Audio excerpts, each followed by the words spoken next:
I remember one young girl coming to see us who hadn't met anyone else that she'd known was gay, and it was, such a common experience, but obviously unique to her. And her basic question was, how do you know that someone fancies you? Well, that's a conversation that she would usually have been having with her peers, and that her peers were having with each other, but she felt excluded from. And such a really basic thing. So actually being able to have that kind of conversation with someone, and for them to feel empowered by that and motivated by that was fantastic.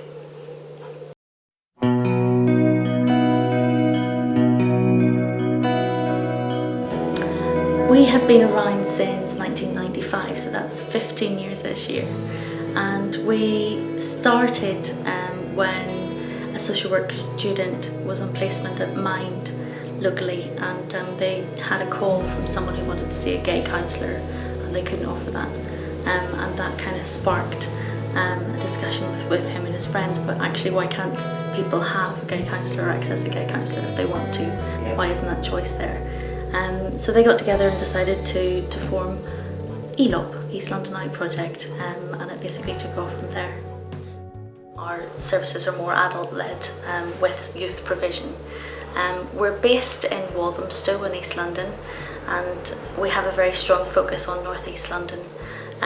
However, our counselling services and our social activities are available to anybody. Elop really is a community-led and focused organisation. From that first person that came for counselling at Elop 15 years ago, we recognised that actually those people were coming with additional needs and experiences, and they weren't having those needs met in other mainstream provision. So we have developed our services to help meet those needs.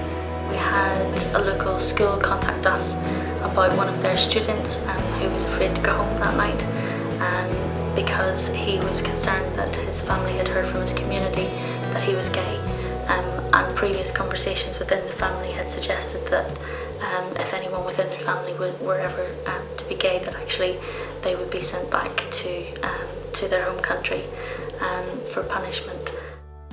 We went to the school and supported them to follow their child protection procedures.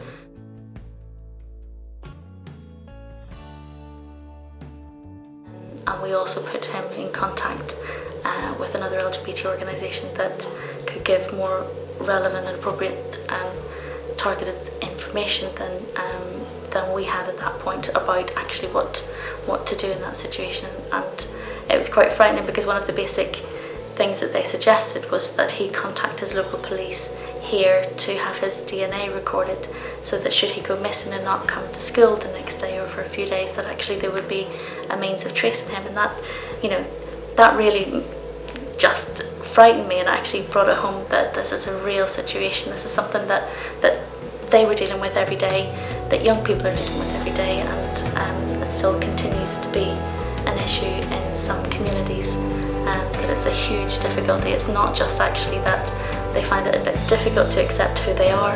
He was very comfortable with his sexual orientation. It was just the impact that would have on his family and him as a result of that. We are a community-led organisation, that our services still evolve out of the needs that our community bring to the organisation when they access our services, what they tell us rather than us trying to tell them what they need. I remember being so proud of how we helped her to manage that situation, that actually it wasn't just her saying that to her counsellor, but her counsellor then came and spoke with our chief executive, who then went up and spoke with the girl, and it was a whole team approach that actually we all put systems in place to help protect her and to help her access the crisis care that she needed at that point. And we did, and she did. She accessed that, and she came through the other side. And actually having her recognise that we were able to offer what she needed at that point in time was such a huge achievement. The young person that we supported is actually fantastic now. He comes along to Elop weekly, to our youth group.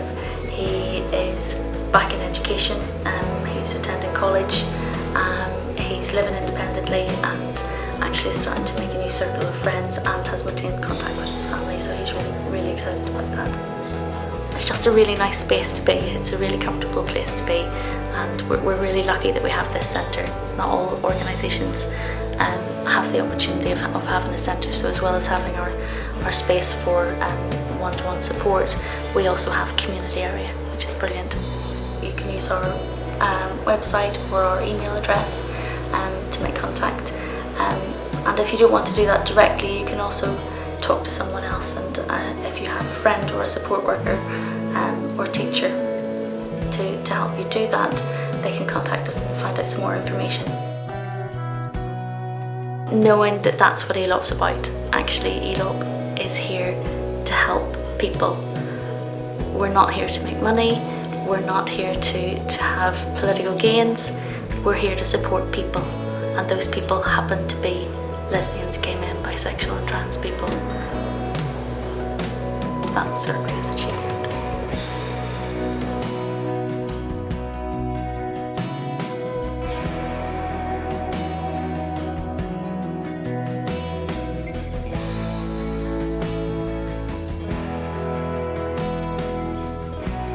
We're quite friendly, and we suggest come along and have a chat with us actually, and we can talk about how we can support you.